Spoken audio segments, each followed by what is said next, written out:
Yo, what's up, guys? Welcome to a new episode of the Lux Saigon Podcast. In this episode, we have Mr. George Anderson, or as he would prefer to be called, George. George is a psychic medium based in Long Island, New York. I first heard about George while watching a YouTube short from Howie Mandel. According to Mandel's testimonial, he sought out George after reading the book titled We Don't Die. To give some context, Mandel's father had passed away, and Mandel was still grieving his passing.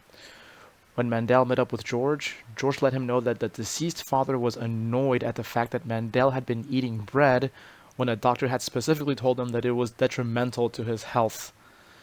Mandel's meeting with the doctor had happened after his father's passing, and there was no way that George could have known about it. When George has a session with someone, he specifically asks them to not reveal any information about their loved one who has passed. George wants to receive all the information straight from the other side. Coincidentally, I read several of George's books a few months before the passing of my own grandma. It prepared me to deal with her passing, and I now look forward to being with her on the other side after my physical death. This episode is for you, Mama Delia.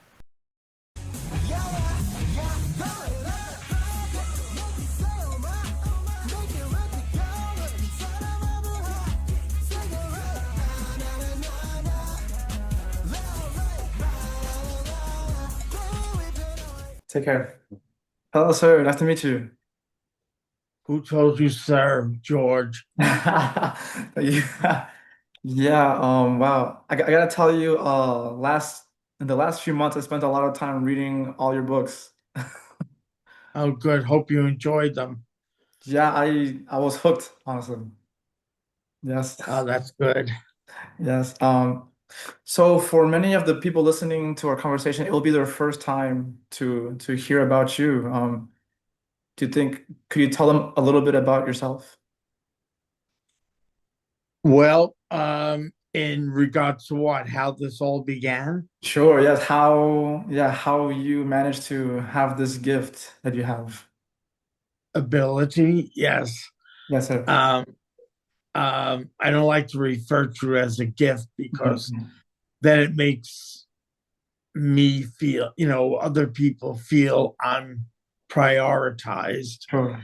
And so it's just basically an ability. Mhm, But I use it strictly for the purpose of helping people who are in bereaved circumstances, mhm, um, and that's what the session mainly evolves around. mhm, Is that but it started when I was years younger than I am now, and that was I'd say about the age of 14, and I was in Catholic school, and it just started developing from there, where I started to realize that I was being visited by souls who had passed over to the world unseen, and from that would relay their messages and comforting words to those here who were in bereaved circumstances. mhm, And from then, I would do it, every now and again. But as time had gone forward, it certainly seemed to be very unique, and people seemed to get great comfort from it. mhm, So I I worked at that time. I worked for the telephone company, still in communications, mhm, and started to realize that it was beneficial. So I stayed with it, and that's when I started going on the radio, and different programs started to approach me about it and explaining about it. But it's come a long way, I will say that. And it is very um, helpful to people in grieved circumstances. I'm sure there are people that have not found it a big deal. And I don't, I mean, I just tell people I'm merely the instrument who conveys the message from their loved ones or people that come through. And, you get a pain in the rear end every now and again who are not um, tickled about it. And that's the way it goes. Mm. It still doesn't. The only thing I don't like is if people are disrespectful to the ability. You don't want them on your rear end, more or less. Mm. Um, they certainly have impressed me that, including with me, it must always be treated with respect and spiritual comfort. There's, no parlor tricks or playing games of any kind with it. It certainly has proved itself numerous times. And that's when I started to become curious about why was this happening. And from I had gone on a local radio station, and that's when I started to wonder about, there has to be some sort of evidence physically that shows how this is working. And I spent many times in a doctor's office or a scientist that was finding the explanation.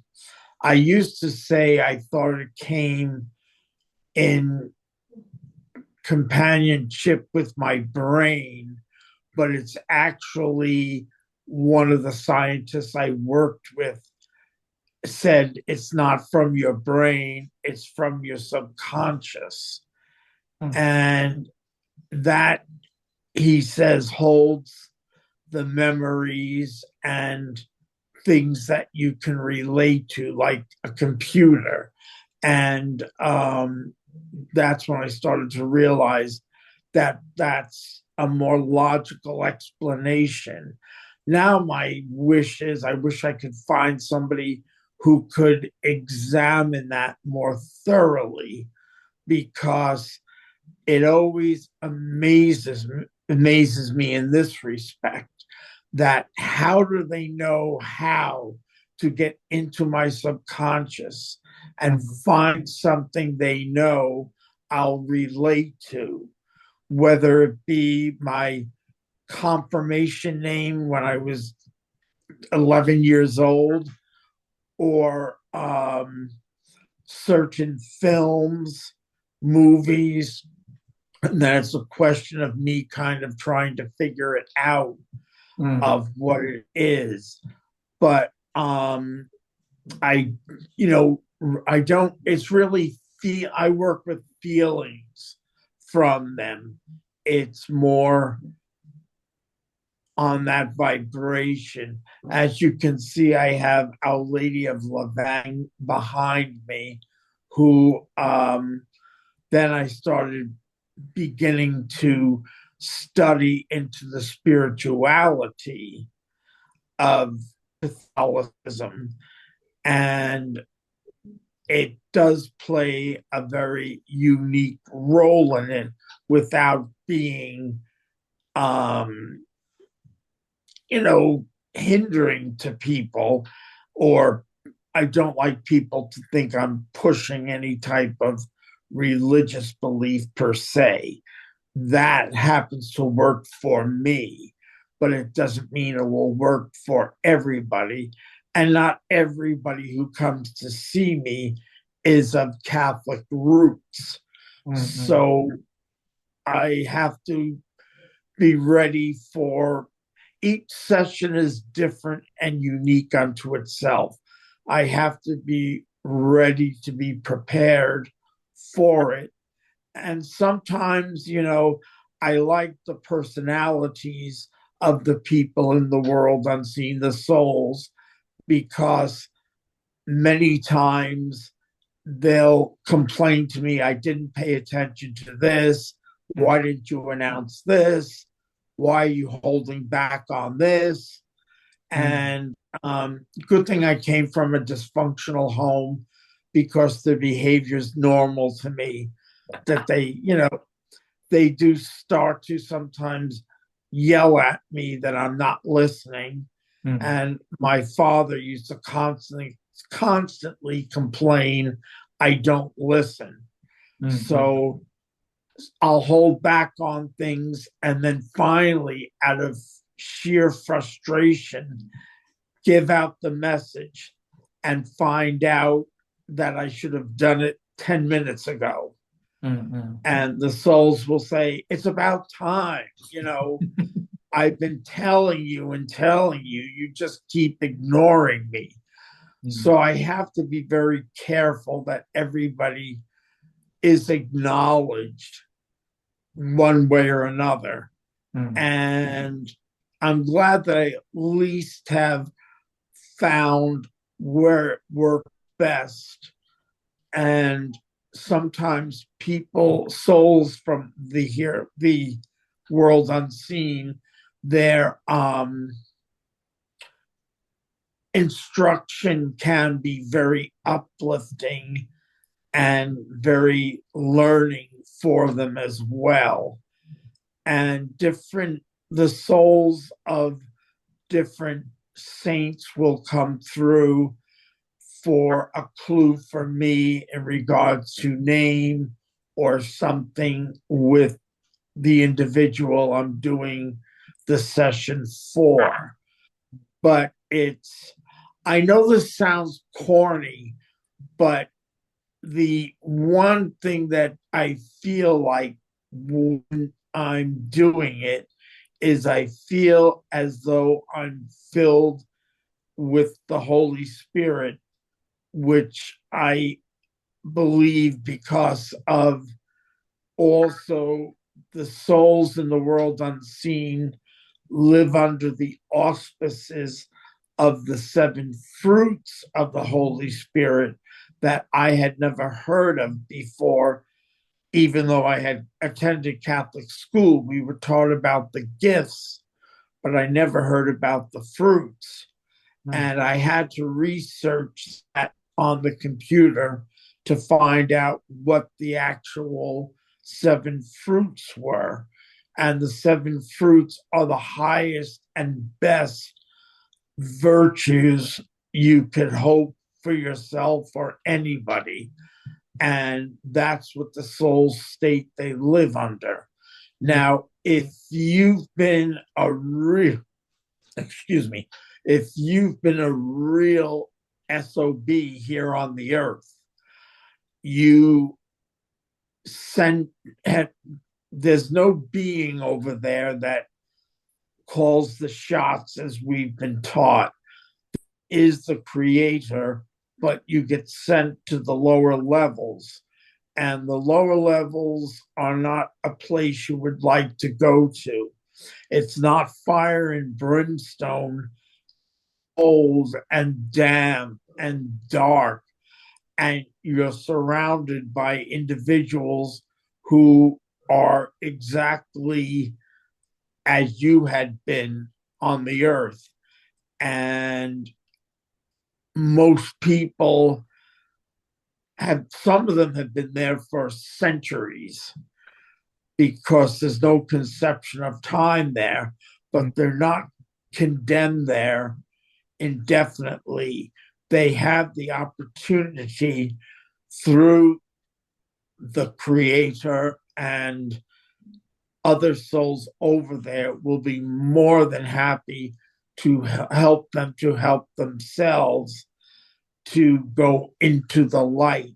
But I've had souls who said they're very comfortable in those levels. Wow. I had some woman's mother who had been unbelievably cruel to her when she was on the earth, and she's been there for ages, and she just said she likes it there, which I can't understand. I don't think she's ready yet to move ahead.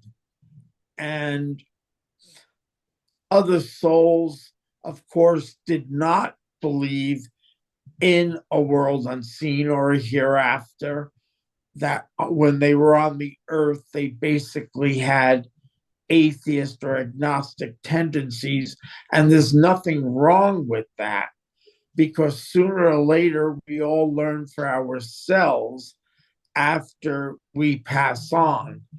And the transition we call death is nothing to be afraid of. Mm. It's merely a change of one form to another. Mm. And I've met some very interesting souls from over there who, as I said, come through with compassion and joyfulness and reach out to their loved ones here. It certainly is a lovely experience to meet them and to know that they're still with you and always will be, and will always be close to you, especially when you may feel they're the farthest away, that they're near. And I basically have studied numerous saints, not only from being Catholic, but finding out about their abilities to reach out profoundly and joyfully for souls here. Mm. And they love doing the Creator's work. They enjoy that immensely. And this, people wonder, does this tire me out? No, it charges me up. Cool. I think it's from the absorbing of the seven fruits, because they finally explained to me why I feel so energized from it. And following it has been quite a journey, I will say that. Mhm. Yeah, I read all of those books of yours a few months ago, and without knowing it, it prepared me for something that would happen later on in my family. Like somebody in my family passed away, uh, maybe like 2 months after I finished reading your books, and I felt that that prepared me to handle that loss in my family. But I wish I could pass this on to the rest of my family members as well because they're still grieving about that passing. So I was hoping that something in this conversation could help my family members to also feel relief, or some Well, everybody relief. Mm. everybody finds it for themselves at their own pace. My father's side of the family was predominantly Protestant, and my father was inclined to be skeptical of it. And finally, one evening, I let him come with me to the radio station, sat him down, and watched the host randomly punch different lights of phone numbers. And then he got to witness it working firsthand. And The only thing that I found sad with on my father's side, his parents were born in England, and the others came from Scotland and Wales. Many of them were not encouraging about praying for the so-called dead. And that's one thing the souls have told me, that Catholicism is highly spiritual. I don't know how much anymore since those horrid changes in the 1960s, but there is definitely the simple things turn out to be the most profound over there. So, in regards to your loved one, don't say who it is or anything, but definitely always encourage prayer for them of any kind. It doesn't have to be a formal prayer from a specific religion or such. There's many lovely attributes in the Bible, like the Psalms, can be a very comforting prayer for those here and there. And I've learned that more frequently and intensely, and how they just reach out in comfort. I usually always make sure people understand I'm not a fan of organized religion, because I'm not. But I do see the value in the one that works best for me. But I grew up pre-Vatican II and always never liked all that hippie nonsense that got taken over. And unfortunately, many people would disagree with me, but I feel Vatican II was the beginning of destroying the spirituality of the faith. And usually, if when I go to Mass, it has to be the traditional Latin Mass, the one I was raised with, which is more spiritual and uplifting. And fortunately, there's a parish nearby where the priest does it every first and third Sunday of the month. And it's just, you can feel a difference, because there was one Sunday he couldn't do it. And another priest told us he was going to be doing the Novus Ordo, the new order, which I don't like at all. And I should have said to myself, that's my exit cue, because you could feel the difference. There's no substance to it. It's not very spiritually touching. It's just sounds like words to me. But there are people it works for, good for them, more power to them. But the church had it the right way, I think, when at the Council of Trent, Pope St. Pius V made that traditional Latin Mass the official Mass for all time. And I know Our Lady of Lavang, or Our Lady of Vietnam, she had appeared to Vietnamese people who had converted to Catholicism because it wasn't received very well by everybody. And she appeared to them. And I know there's a shrine there, and I know it's legit, because Pope John Paul II, when he visited Vietnam, he made an effort to make sure that he did go to the shrine of Our Lady of Lavang.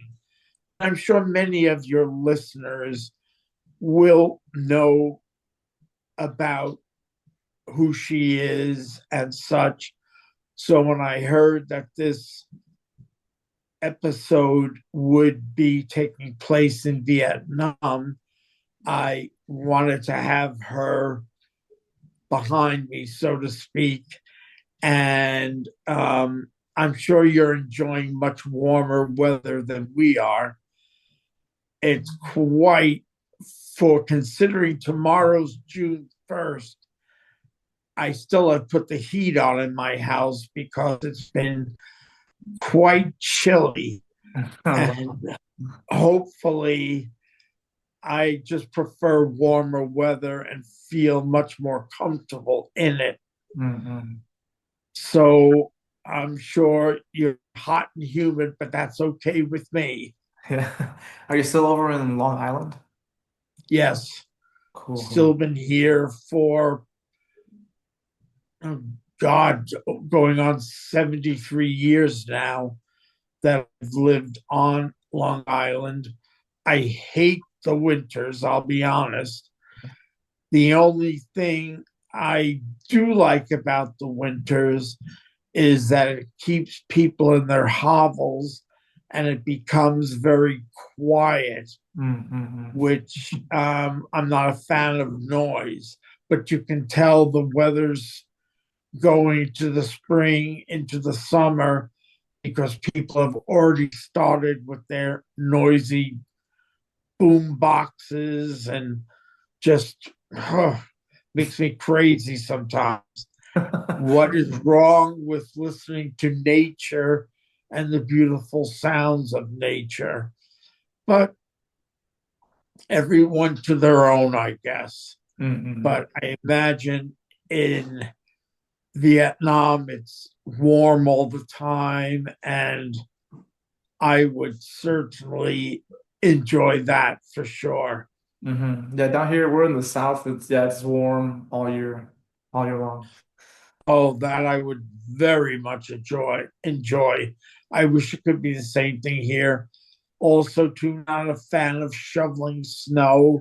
Mm. It's such a nuisance, and I'm not getting any younger. Mm. So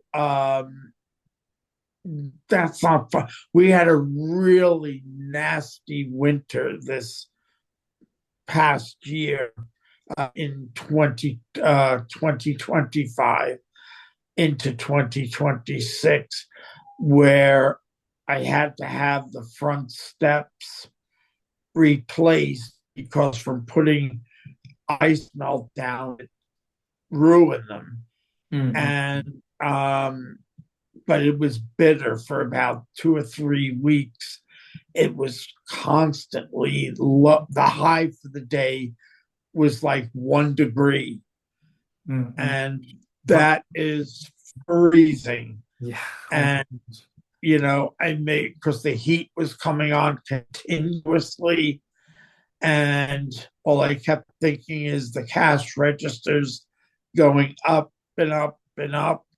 So I wasn't thrilled about that. And there were nights when I'd have to go to the hotel I work out of to do private sessions. And boy, when you stepped out at night, it was biting cold. Mm. I usually try to do more phone appointments in the winter, especially if we have bad storms where people are not comfortable traveling in snowy or icy weather. And I get to stay in my office in the house where I can not be exposed to the cold. Mm. But then in the summer, it can get pretty hot too sometimes. Mm. But that, at least, I always say to people, if they complain about it, I say, just think back to the winter and you won't complain about it anymore, for sure. Yeah, my girlfriend and I, we had this question for you. When you try to sleep at night, do you ever like do you get incoming messages from the other side? And is it hard to sleep? Um, some nights I can have bouts of insomnia, but mostly when I'm not working, I'm not working, and the souls will not, bother me in any way. The only time they may is if it's for somebody that knows what I do and that I know personally, that they'll come to me, and this way I can convey the message to them here. But when I'm at a restaurant or such, they don't bother me at all. Wow. And I'm also busy eating my meal and not really. I noticed one thing: the souls who need it the most in the sessions people here will get priority in a session where somebody else is strongly focused on. But usually everybody, someone's always there for them, someone always eager to reach out to them. Even though their world is unseen from us, they can come into it. Also, I should mention, don't mind me, the allergies are going crazy with the seasons changing. So I'm going to be tearing in the eye, and I hope I don't start sneezing my brains out. But the souls basically come because they want to, they desire it, it's a need for them. They love to be acknowledged. Some people have heard from souls from 1941 who they never expected to hear from, but it's basically because they like to be acknowledged. And when they greet and are acknowledged, they find it very comforting for them. So it can be so many experiences. I've had individuals who have come to me where souls have come through and said that SOB murdered me, and all of a sudden the guy freaks, and I'm like, uh-oh, if he's murdered this person, what's going to do to me? True. So, or could do to me. So I get a little nervous about that. There was somebody I had years ago who had come to where I worked, and this woman came through and said that she called him a son of a bitch. And she said, that son of a bitch murdered me. And then her name came through, and he kept declaring he was innocent and whatever. And she said that he wasn't. And fortunately, my nephew at the time, because the man seemed to be blocking my exit at the door, and I was by myself and in the house.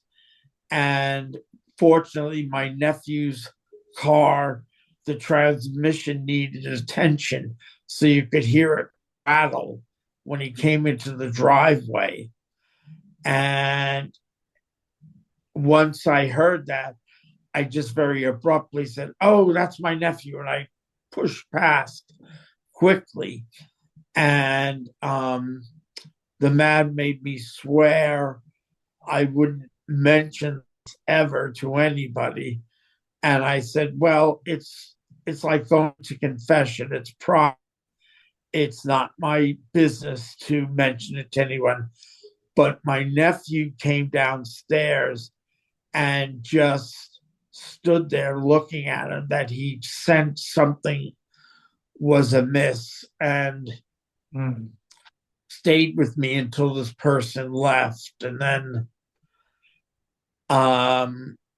I don't know whatever happened to him Hmm. because I started to receive mysterious phone calls, and some of them, whoever was at the other end was saying they had, a bullet with my name on it and things of that nature. Hmm. And so people encouraged me to call the local police department. And when the policeman came, he might have thought I was a little wacky. Hmm. And then the more I told him about it, he said, "This sounds very familiar. I'll have to look into this." And it turned out that this individual, he lived in New York City, and the policeman contacted detectives in New York City who jumped right on the opportunity because they had him as a prime suspect, that he had committed the murder.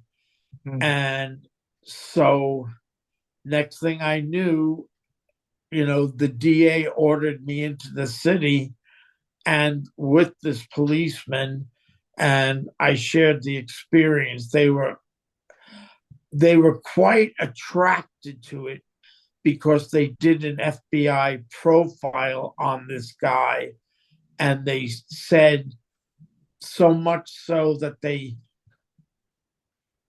put a hidden tape recorder near this woman's grave site because they profiled that he would be the type that would try to communicate with the so-called dead. Hmm. And he also was very smart, that anytime they called him in for questioning, he brought his attorney, and that protects him. And but that's why they put the tape by the woman's grave, because they may feel he could come there privately and kind of pour his heart out or something. Hmm. So there's been some interesting episodes, I bet. but most of the sessions, if not all of them, are very comforting and reassuring and singular to whoever is at the receiving end of the session. Hmm. I have a question here from my friend Matt Lawrence. The question for you is, do you need to meditate to get in the zone to receive this communication? It's like any job. When I have to work, I have to work. Mm-hmm. And I always say out loud to the souls, if I'm confused about something, it's not a two-way conversation, but I will talk aloud and say, if I have to work, you have to work. Mm-hmm. And but it certainly is not, as people may think. I wish it was a two-way conversation. It can become slightly like that once I'm charged up. Mm. It's, I mean, I've gone to do sessions on days when I just wish I could stay at home, that I'm not feeling well.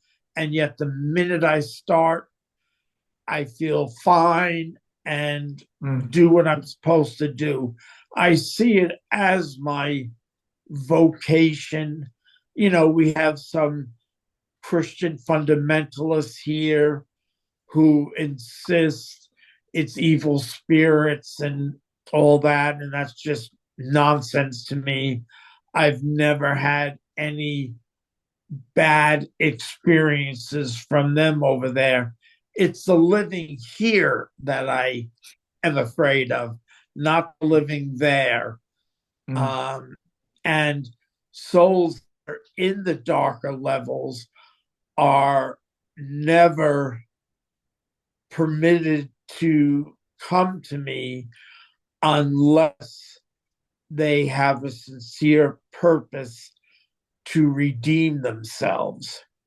So I won't get anybody that's, going to frighten me or disturb me. As I said, I'm more afraid of people in this world than that world, for sure.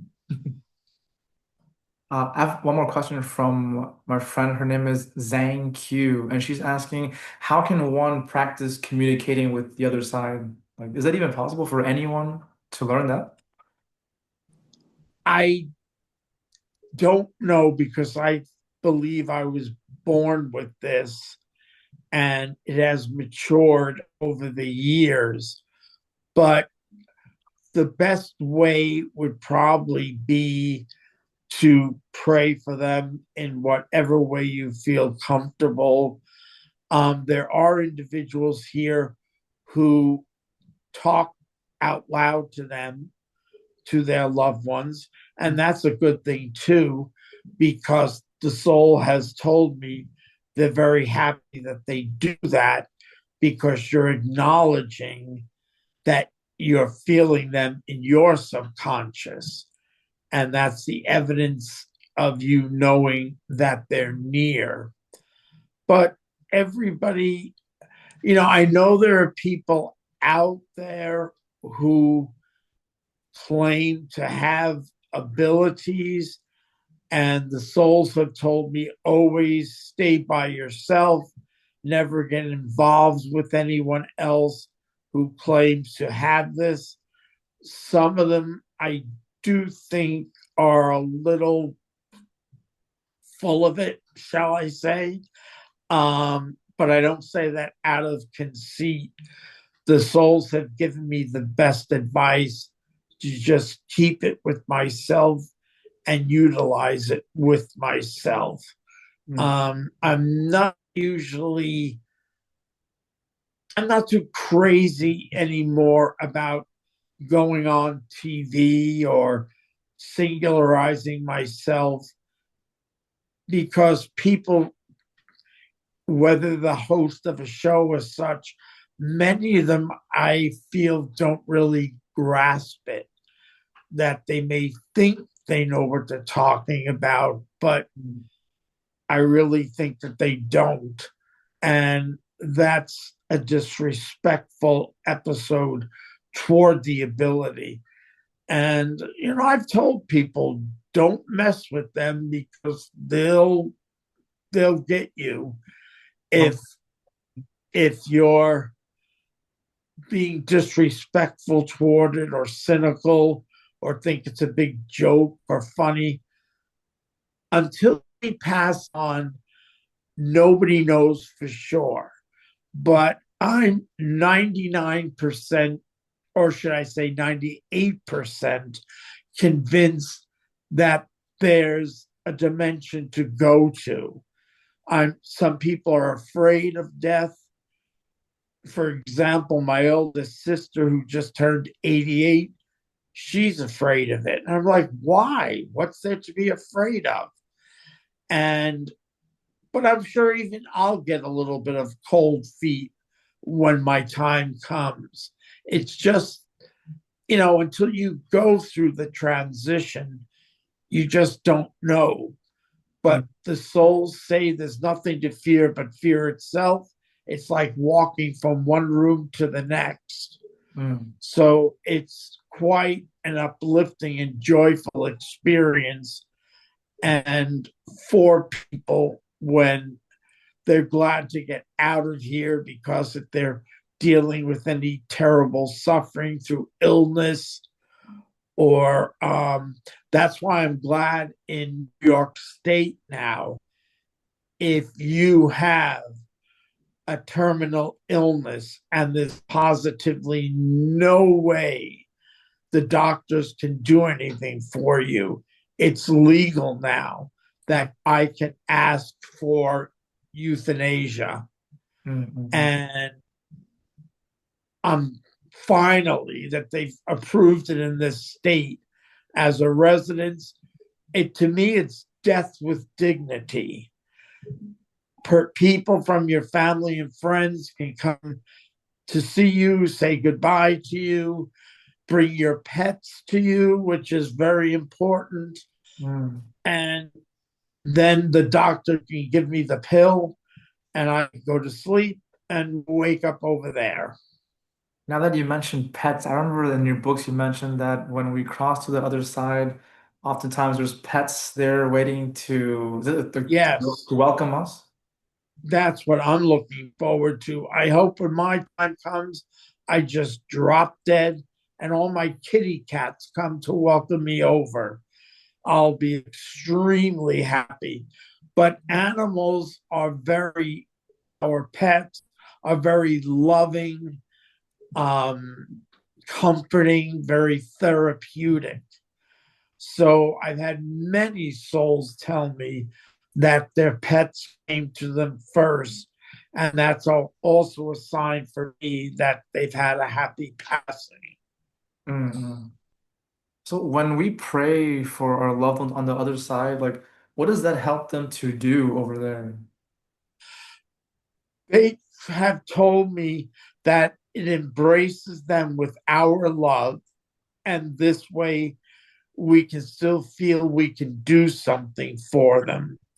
But I've actually had saints who have come through and requested that you pray with them, but also have requested that you pray for them, which is odd, but it provides them with further positive energy there where they can joyfully do the work of the creator and the redeemer. Mm-hmm. And so that, as a matter of fact, Saint Teresa, the saint, the little flower that holds the roses and the crucifix, she's asked numerous times upon appearing in a session to pray to her or with her and also pray for her because she promised to do good, her spend her heaven by doing good for those on earth. So that obviously sends her great possibilities, and she's very glad about that. And Mm. then again, as I said, there are some people who are very like my Protestant relations. They don't believe in praying for saints or so forth, or praying to them or such. But it's like asking a good friend to help you to help yourself. That's all it is. They don't wave magic wands over there. They can't lead you around by the nose. You're always in control of your life and its spiritual destiny. Mm-hmm. They can help you to help yourself, but they cannot invade your space and take over. That's against the natural law. So there's so many things that I have learned in that respect. I mean, in the room I work in here, I keep I have many, many sacramentals that I've had since I was a little boy that I've kept, and I keep them in the area because to me, they bring in positive, for lack of a better word, vibrations or energies. And many souls will also talk about that they've had devotion with them on the earth and have continued it over there as well. That's why when I learned about Our Lady of Lavang, I made sure to buy an image of her just to bring positive energies Mm. into my home and my surroundings. Mm-hmm. A lot of things that I read in your books, I feel like it matches with people's testimonials of NDEs, like near-death experiences. Yes, it's some people that have had them don't know what to make of them, or they've been given messages that do not come true, but maybe it's not supposed to because nothing is set in stone. There's always room for change and outlook. It all depends on you. Um, I don't encourage people to become Catholic. I don't encourage them in any form of organized religion, as far as I'm concerned. And I'm sure people are going to flip out right now. As far as I'm concerned, organized religions are the world's troublemakers. Mm-hmm. That this one believes this way. I've got the right idea. I've got the right idea. You have the wrong idea. Mm-hmm. I'm right. You're wrong. It's just troublemaking because I firmly believe everyone to their own and what works for them. And I'll always make sure in sessions, if saints do appear, I'll state this has nothing to do with religion. It's to help me for whatever reason. And people, because not everybody who comes to me is, I'll say the majority of people, particularly in this area of Long Island, are predominantly Catholic or of Catholic roots. I wouldn't say they're at Mass every day, but they do like the fact that I don't push anything on them, and that's not what I'm supposed to do. But it is, they find it very pleasant and refreshing if a saint they've had devotion with does reach out to them. But there's people who come to me that are Judaists that never have believed in an afterlife and praying for the so-called dead. And yet I find it interesting because on one friend of mine from years ago, I've lost contact with him. He was Judaist, and I had gone to the temple with him on Yom Kippur. Now, he did not believe in an afterlife. He believed in what I was doing was probably horse manure.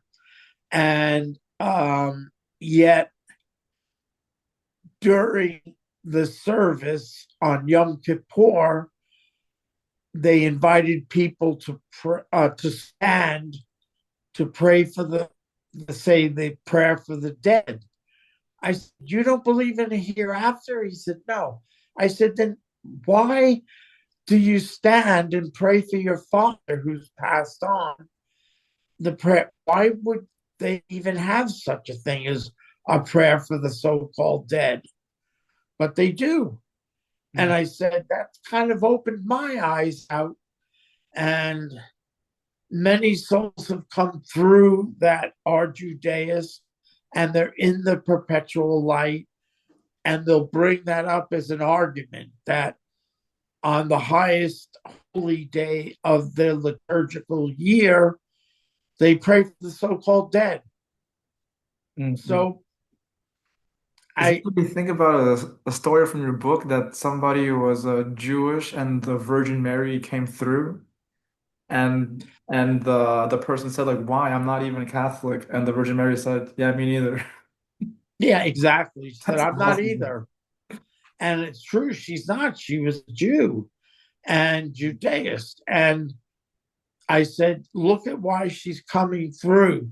I think the person for that session was a bereaved parent, as she was at one time. And she's coming through to lend comfort and reassurance this experience that we're doing has absolutely nothing to do with organized religion. I have trouble with Catholic priests at times who tell me, oh, it's the devil's work and all that. I've noticed anything they can't understand becomes the devil's work. And yet, never had that experience in my life. And they warned me, oh, you'll go to hell and all this. Oh my gosh. Well, I don't agree with that. I don't think I'll go to any place negative. I don't consider myself a negative individual. I mean, I'm just an average guy that's doing something that is very unique to help people. But again, as I said, organized religions are the world's troublemakers. Look at the world now. And I mean, excuse me, in Protestantism alone, there's somebody told me about 34,000 different sects, SECTS. What's the right one? What's the true one? Right. People that are, and I'm not criticizing them, everybody has a right to believe as they choose. It's a freedom we're guaranteed here. But don't, try to, knock on my door and convert me to something I don't believe in and have no intention of believing in their viewpoint. We have Jehovah's Witnesses who come to the door and try to convince you to see their way. I tell them I'm not Protestant and I never will be. So don't waste my time or yours. This question just came up in my mind. Do the souls ever say like why life is even happening? Like why we're playing this life game here and then we go to the next place and continue the journey there? Like why is any of this even happening? It's everybody is on their own unique spiritual experience. Yours is different from mine. Mine is different from yours. And it's through that spiritual experience that we grow and we spread our wings and do the best we can to make this life here on the earth very spiritually progressing. I always borrow a quote from President Abraham Lincoln, who stated, "It's the life in your years that counts, not the other way around." And that usually will come through if somebody has lost a child that was very young. And I'll say to them, it's the life in your years that count, not the other way around. Now, of course, everybody misses their loved ones that have gone on, but they miss them only in the sense of form. They're not in this suit anymore. That has died. But the person you know and love has gone on to the world unseen, which is a spiritual world. And it's there. They continue with their lives, and they still like the fact to reassure you they're all right, in a happy place, and in the perpetual light. So that is all it is about. Again, as I said earlier, you should never be afraid. you should never, question. I think people are not afraid of death. They're afraid of the circumstances That's it. that will lead up to it. Nobody wants to suffer with cancer or some wretched experience Mm. before they pass on, because look at the world today. It's a mess, especially in the USA. It just is, boggles the mind sometimes what is going on in this country. And so many Americans have been leaving the country because of politics and political games where they try to overpower you. I mean, look at people that existed in this world like Stalin and Hitler.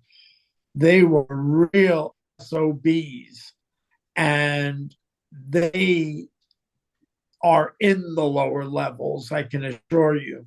Mm. And there's people here, politicians, that I always think to myself, you've got a bang of a surprise waiting for you when you pass on, because you'll end up in the lower levels and you'll have no one to blame but yourself for putting yourself there, for lying, for being unkind to others. I mean, it's just, if we could manage to live under the auspices here of the seven fruits of the Holy Ghost, everything would change immediately. I wonder what would happen if we genuinely prayed for a soul in the lower levels. Do you think they would change to a different level or stay in the same place? Well, our pray for someone else is a very high thing to do. Now, they can either accept it or reject it. No force is exercised. God, the essence that some people call God, that I refer to as the creator, does not wish us to be unhappy or in an unhappy place. But if you have no one but yourself to blame for that, well, such as it is. But the creator does not condemn you there forever. Keep in mind, organized religion is called what it is because they want control. Mm-hmm, mm-hmm. It's all about control. And there's people who are like, look at some of the individuals here in the USA who earn their living by preaching in those mega churches. Mm-hmm. Of course, they want to keep control. That's their bread and butter. And many of them, um, I've watched a few times and I just don't see the purpose of it. I'd rather think for myself, be in control myself, and do the best I can here while I'm here. And, there's days I'm not the most pleasant person here. I certainly am no saint, and there's been no word from the Holy Father in Rome that he's about to bestow sainthood upon me. Never happened. But the thing is, I just don't think anybody has a right to tell me whatever I believe, whether it be positive or such, that's between myself and the creator. Mm-hmm. Now, one thing I've learned from doing this is souls that make the effort to bring joy and pleasantries to this life. When they pass on, like somebody like me will go to the average existence. Somebody like them will go to a higher level, like Tchaikovsky or Mozart, because they've left this world. Like, look at Tchaikovsky. I've seen all of his ballets several times in New York City. They're overwhelmingly beautiful. The music, the art form. Mozart, a child prodigy who wrote such incredible pieces of music that still exists today. He might have been a little wacky in the head, but so what? You know, when you see Amadeus, you think to yourself, he's kind of funny, but somebody who's so funny can create such incredible beauty here and leave it there. And, you know, any type of artist, musician who brings joy here, that makes such a difference. That's why I invite people who are listening right now, if you feel that you have value to give to the world, do it at all costs. You may not be recognized in this dimension, but you will be in the next. Wow. Wow. Is there like a main message that the souls wants us to know here? Well, I don't want to sound like I'm being a Christian, but as the Redeemer said, love thy neighbor as thyself. And he actually has complained that many people don't pay attention to the second part. Love thy neighbor as thyself. It's very important that you love yourself also and do the best you can. They've also explained to me when the Redeemer talks about, in my Father's house, there are many mansions. He's actually talking about different levels of spirituality that are in his Father's house. And I was happy to learn that Tchaikovsky is on one of those higher levels. And if you go out of your way to create evil and live like that, you're not going to have a very enthusiastic review over there.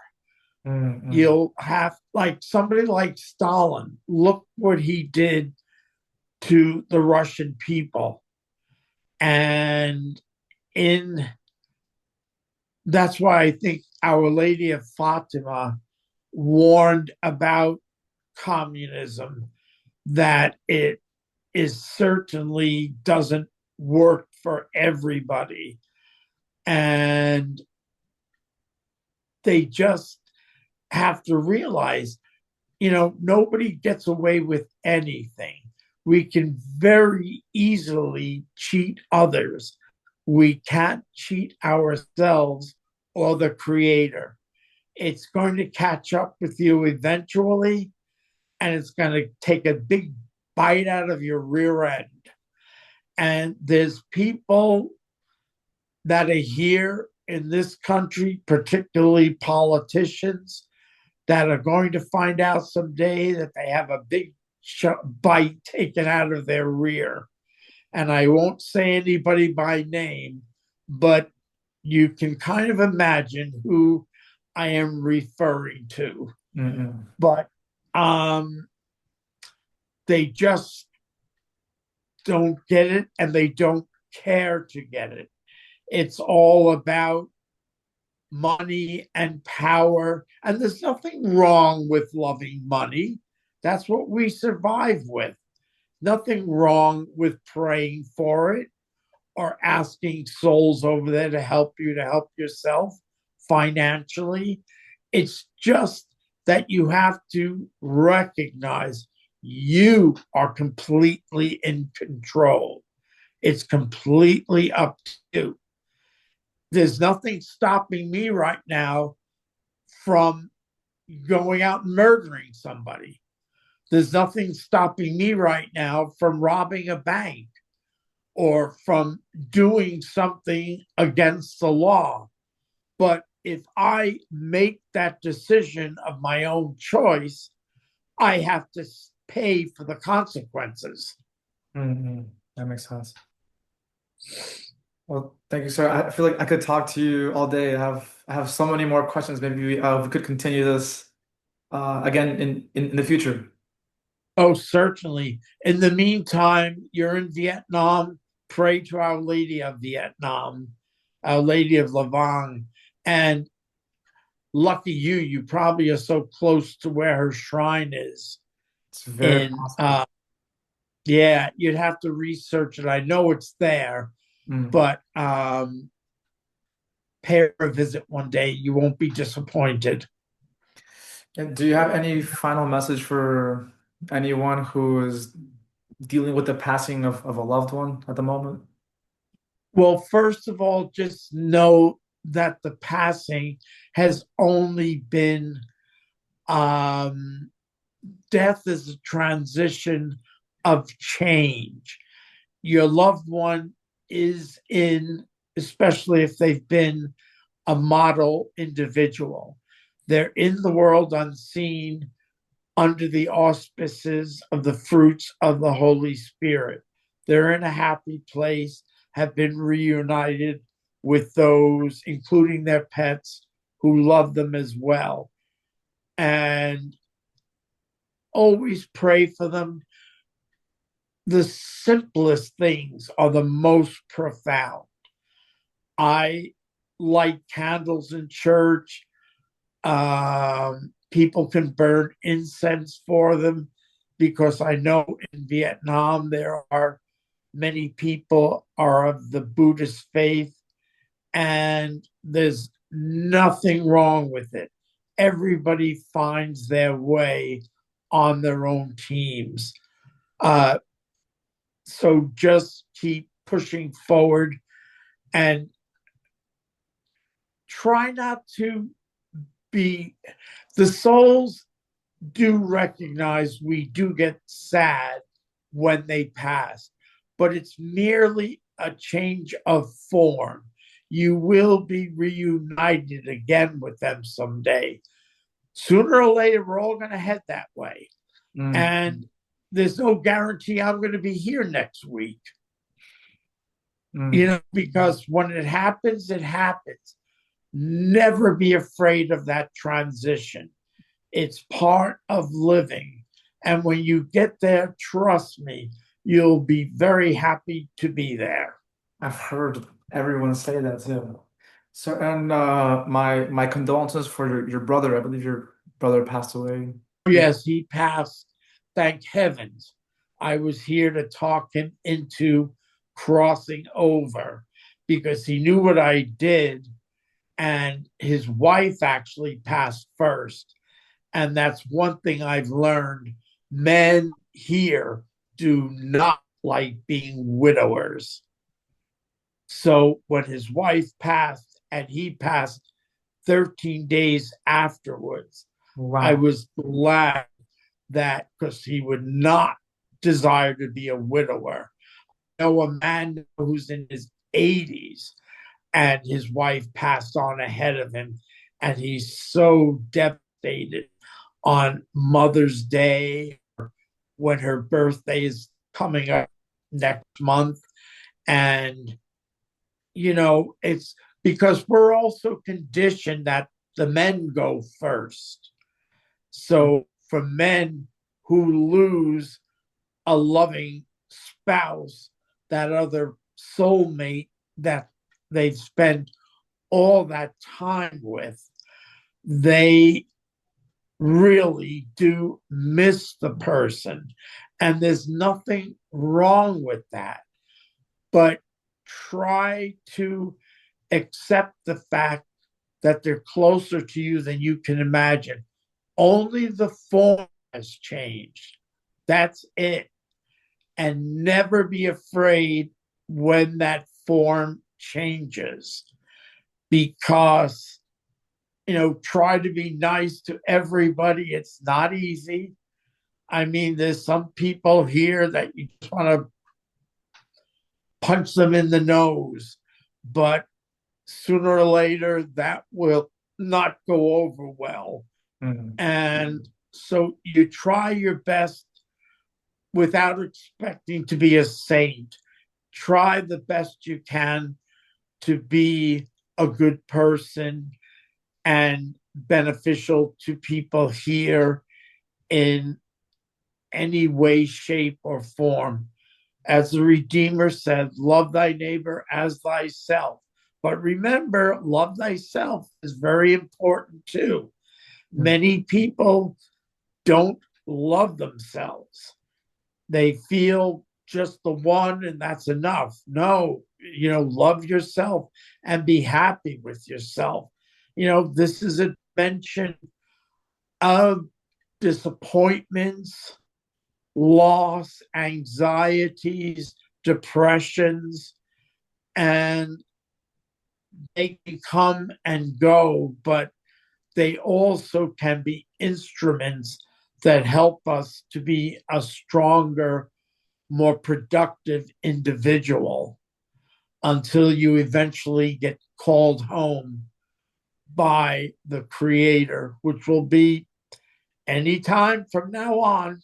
Mm-hmm. Each day is one day less and one day closer. That's true.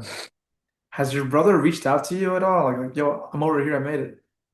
I actually, when I was returning from his memorial service in North Carolina, where he lived, as the plane landed in the airport nearby here, we were held up because there wasn't a gate available yet.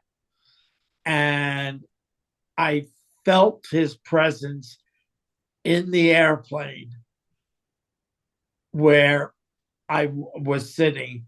And he said that he had arrived and him and his wife were together and he was doing all right. And I said, well, I'm glad to hear that you are.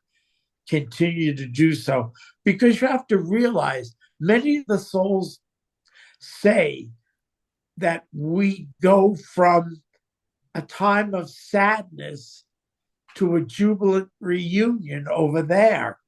Mm-hmm. And there's probably people watching this right now who are not going to believe it. Mm-hmm. Don't believe it if you don't want to. Nobody's breaking your arm to believe it. I certainly am not breaking your arm to believe it. But just be prepared that you might get a bang of a surprise when your time comes. Mm-hmm. And just for this life, try to be happy and comfortable and as good a person as you possibly can be. Mm-hmm. I've been praying to my loved one to find some way to communicate with our family here. Like, I think that contact has been made with two of my family members somehow. I think hopefully I'm not. That's more than likely true, because they do try to reach out just to let you know that they're still with you, even though they've shed the physical body. We wear this suit for this dimension. They wear a different outlook for their dimension. Maybe my loved one hasn't contacted me directly because maybe because I'm not grieving so much, because I really believe my loved one is in a good place right now. Do you think that's possible? It could be very possible that you recognize that they're all right, in a happy place and in the perpetual light. but also they may of choice, they're not going to drop a brick on your head. They'll find a way when you least expect it Right. to reach out to you, even if it's out of the corner of your eye. Remember, if they've recently just arrived, is still a newcomer and probably settling in to that new environment. And when your time comes, they'll be there to welcome you over, I can assure you. Mm-hmm. I believe you. I believe you. Thank you so much, George. My pleasure. And it was very nice speaking to you. And I do envy your warm weather in Vietnam. All But right. other than that, you all take care. Thank you, sir. Thank you. Take care. Take care. Goodbye. All the best. Thank you.